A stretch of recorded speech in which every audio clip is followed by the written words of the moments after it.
வணக்கம். பார்ப்போற்றும் புலவன் பாரதி. பாரதியை பற்றிய சில கருத்துக்களை மட்டும் இன்று நாம் அறிந்து கொள்வோமா?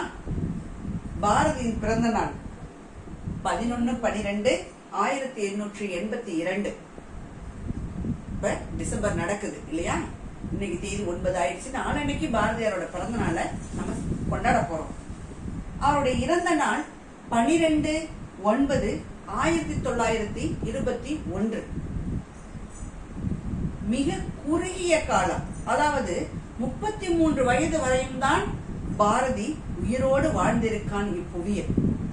ஆனால் இன்று தனது எழுத்துக்களால், கவிதைகளால் காலம் காலமாய் இன்று வரை வாழ்ந்து கொண்டிருக்கிறான், வாழ்ந்து கொண்டே இருப்பான். முண்டாசு கவிஞன் பாரதி, முறுக்கு மீசை பாரதி, எட்டயபுரத்து கவிஞன் பாரதி, இவ்வாறெல்லாம் நம்மால் கொண்டாடப்படும் பாரதி அவருடைய அரிய செயல்களை பற்றி நமக்கு யாருக்கும் அவர் சொல்லிக் கொடுக்கல. அவருடைய மனைவி கண்ணம்மாவுக்கு கூட விவரம் இல்லை. தன்னுடைய கணவனின் திறமைகள் மீது அவங்க என்னன்னு தெரிஞ்சுக்காம நிறைய கவிதைகளை காத்துல பறக்க விட்டுட்டாங்க இல்லையா? எனக்கு பிடித்த புலவன் அப்படின்னு நான் நினைக்கிறப்ப முதல்ல என் மனக்கண் முன் தோன்றது முண்டாசு கவி பாரதி தான். பாரதி ஓர் ஆசான், அது எந்த மாற்றமுமே கிடையாது. கண்ணனுக்கு தாசன் உண்டு, ராமனுக்கு தாசன் உண்டு. அதான் கண்ணதாசன், ராமதாஸ் எல்லாரும். ஆனா புலவர்கள்ல முதல்ல தாசன் அப்படின்னு வழியை உண்டாக்குனது நம்ம பாரதி தான். பாரதிக்கு தாசன் பாரதிதாசன். தனது கனக சுப்புரத்தினங்கிற பெயரையே பாரதிதாசன் மாற்றி வைத்துக் கொண்டார். இப்ப அந்த பாரதியை பற்றி எனக்கு தெரிந்த சில கருத்துக்களை உங்கள்கிட்ட சொல்றேன் பாருங்களேன். இவர் இளம் வயதிலேயே கவியாற்றல் பெற்றவர். இளம் வயதுல எத்தனை வயது நினைக்கிறீங்க? 11 வயதிலேயே கவி ஆற்றல் பெற்றவர். அதனால்தான் பாரதி என்ற சிறப்பு பெயர் பெற்றார். பாரதினா கலைமகள் அப்படின்னு ஒரு பொருள் இருக்குது. இந்த பாரதி கவிஞர் காந்திமதிநாதனை தனது கவிதைகளாலேயே சிறுமை செஞ்சிருக்கார். அதற்கு ஒரு எடுத்துக்காட்டு சொல்றேன் பாருங்களேன். பாரதியோடைய கவித்திறன் மீது பொறாமை கொண்டவர் காந்திமதிநாதன். சரியா? அந்த பொறாமையின் காரணமாக எட்டயபுர அரசவைக்கு பாரதியார் அழைத்து அவரை சிறுமைப்படுத்தணும் அப்படின்னு நினைச்சார். அந்த எட்டயபுர மன்னன் என்ன சொல்றாரு? பாரதி ஒரு சின்ன பையன், பாட்டு பாட சொல்லுங்க, அவன் பாடுவான் அப்படின்னு சொல்றாரு. அதாவது பாரதி சின்ன பயல் அப்படின்னு. பாரதியாருக்கு அறிவு கூர்மை நிறைய. பாரதி தன்னையே சின்ன பயலா பாட சொல்றாங்களேன்னு நிறைய அதே வரிசையா பாடல் கவிதை வரிகளை கொட்டிட்டு கடைசியா என்ன வரி சொன்னார்னா, பார் அதி சின்ன பயல் அப்படின்னு சொல்லிட்டார். பார் என்றால் உலகம், அதி என்றால் மன்னன். இந்த உலகத்தை ஆளக்கூடிய மன்னன் தான் சின்ன புத்தி படைச்சவன் அப்படிங்கிற பொருள்ல பாடலை பாடி முடிச்சுட்டார். இதுல யாருக்காவது தோணுமா ஒரு மன்னன் முன்னாடி போய் மன்னனையே அப்படி பேசலான்னு? அந்த மாதிரி தன்னுடைய கவிதைகளால காந்திமதிநாதனையே இழிவு செய்தவர் தான் இந்த பாரதி. நேர்மை, அஞ்சாமை, துணிவு, கவித்திறன் இவை அனைத்தையும் ஒருங்கே பெற்றவன் பாரதி. அதுல எந்த மாற்றமும் கிடையாது.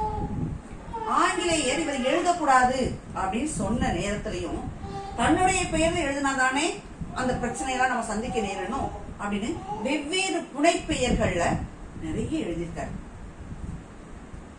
தமிழ், தமிழர், தமிழ்நாடு, இந்தியா. இங்க இந்த ஆர்டரை பாருங்க.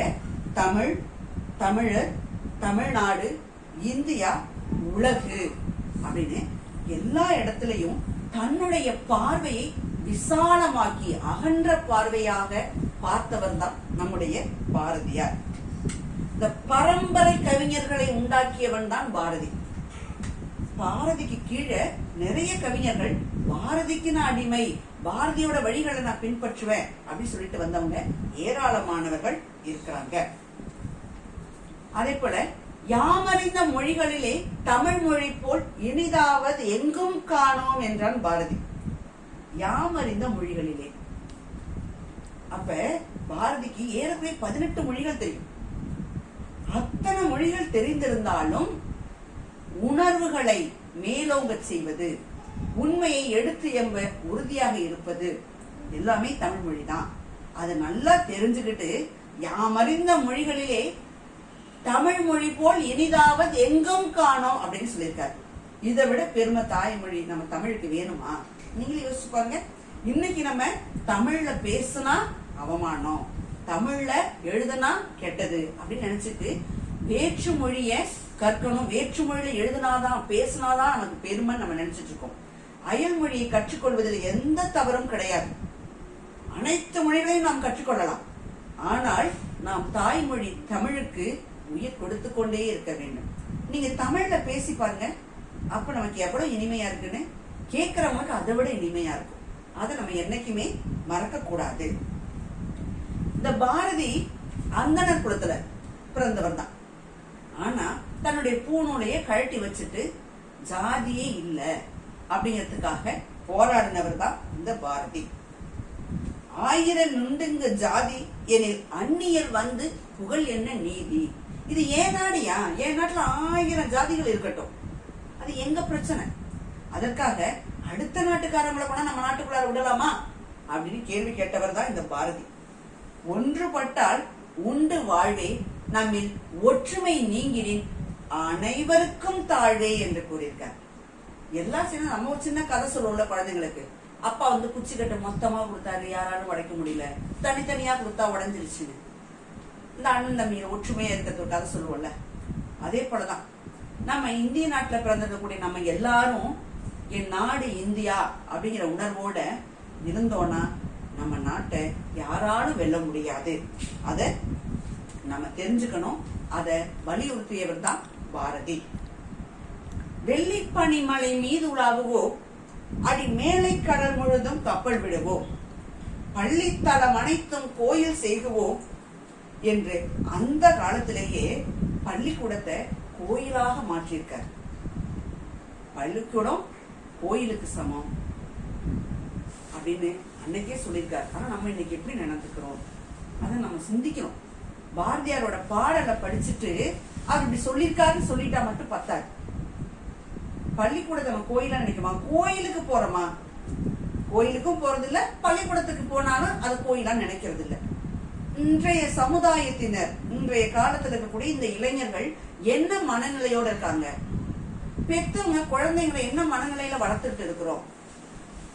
என் புள்ள ஆங்கிலத்துல பேசினா மட்டும்தான் அறிவாளி, என் புள்ள ஷூ சாக்ஸ் போட்டு போனா மட்டும்தான் அழகா இருக்கும் அப்படின்னு நம்ம நினைக்கிறோம். இல்ல, நம்முடைய கலாச்சாரத்தை நம்ம பின்பற்றணும், நம்முடைய மொழியை நம்ம வளர்க்கணும். இங்க பாருங்க, சிங்கள தீவினுக்கு ஒரு பாலம் அமைப்போம், வங்கத்தில் ஓடி வரும் காவிரி நீரினை நாட்டின் மையப்பகுதிக்கு செலுத்தி பயிர் செய்வோம் அப்படின்னு எப்ப சொல்லிட்டு இருப்பாரு. இன்னைக்கு காவிரி நதிநீர் பிரச்சனை எங்க பாரு, நியூஸ் பேப்பர் எங்களுக்கு காவிரி தண்ணி திறந்து விடல அப்படின்னு ஒவ்வொரு ஸ்டேட் வாரியா ஒவ்வொரு மாநிலங்களும் நம்ம அடிச்சுக்கிறோம், சண்டை போட்டுக்கிறோம். அன்னைக்கே சொல்லிருக்காரு பாருங்க, சிங்கள தீவினுக்கோர் பாலம் அமைப்போம், வங்கத்தில் ஓடி வரும் காவிரி நீரினை நாட்டின் மைய பகுதிக்கு செலுத்தி பயிர் செய்வோம் அப்படின்னு அன்னைக்கே சொல்லிட்டாரு. அதோட இன்னொன்னு என்ன சொல்லிருக்காரு, பொருள் மாற்றணும். நம்ம கிட்ட இருக்கிறத நம்ம கொடுப்போம், அவங்க கிட்ட இருந்து நம்ம வாங்கிப்போம். பண்ட மாற்று முறையை அப்பவே வலியுறுத்தி சொல்லியிருக்கார். பெண் கல்வி, பெண்ணடிமை, விதவை மறுமணம், தீண்டாமை, நாட்டின் விடுதலை அப்படின்னு தன்னுடைய வாழ்நாள் முழுவதையும் புரட்சிக்காகவே புரட்சி செய்தே வாழ்ந்தவன் தான் நம்முடைய பாரதி. ஆனா ஒரு வருத்தம் என்ன தெரியுமா? அப்படி இருந்த பாரதி இந்த சுதந்திர இந்தியாவின் சுதந்திர காற்றினை சுவாசிக்காமலேயே நம்மை விட்டு 1921 போயிட்டார். அதுதான் ரொம்ப வருத்தமான செய்தி. நீங்க இப்ப ஒரே ஒரு நிமிஷம் இந்த பாரதிய நம்ம மனக்கண் முன்னாடி கொண்டு வந்து பாருங்களேன், அவன் எவ்வளவு வீரமானவன் அப்படிங்கிறது நமக்கு புரியும். அந்த பாரதி என்ன சொல்லியிருக்கிறார்னா, பெண்ணை ஆணும் பெண்ணும் சரிநிகர் சமானம் என்று எழுது அப்படின்னு சொல்லிட்டார். பெண்ணை தாழ்மை செய்தோன் கண்ணை குத்தி கொண்டான் என்று எழுது அப்படின்னு சொல்லியிருக்காரு. பெண்களுக்கு எல்லா இடத்துலையும் சம உரிமை வேணும். அது யாரும் பெண்களை இழிவுபடுத்தக்கூடாது. இன்னைக்கு நம்ம என்ன வேணாலும் பேசிட்டு இருக்கலாம். எத்தனை ஆண்டு காலத்துக்கு முன்னாடிதாகவே 1882 அவர் சொல்லியிருக்காங்க, பெண்களுக்கு சம உரிமை, சம மதிப்பு, மரியாதை, கல்வி, வீரம், வேலை, சுய சிந்தனை, அறிவு எல்லாமே வேணும். பெண்களை யாரும் அடிமைப்படுத்தாதீங்க அப்படிங்கிற செய்திய நமக்கு அப்பவே வலியுறுத்தி சொல்லிட்டு தான் போயிருக்காரு. அவர் என்னதமா சொல்லியிருக்காரு, யாரும் பிற மொழிகளை கற்றுக்கொள்ளாதீர்கள் சொல்லல. எல்லாரும் இவர் பரலிசு நெல்லையப்பருக்கு ஒரு கடிதம் எழுதியிருக்காரு. அந்த கடிதத்துல சொல்லியிருப்பாரு, அவர் உண்மையா தன்னுடைய தம்பியா பாவிச்சு சொல்லியிருப்பாரு, எல்லா மொழிகளையும் நீ கத்துக்கோ, பிற மொழிகள்ல கத்துக்கோ.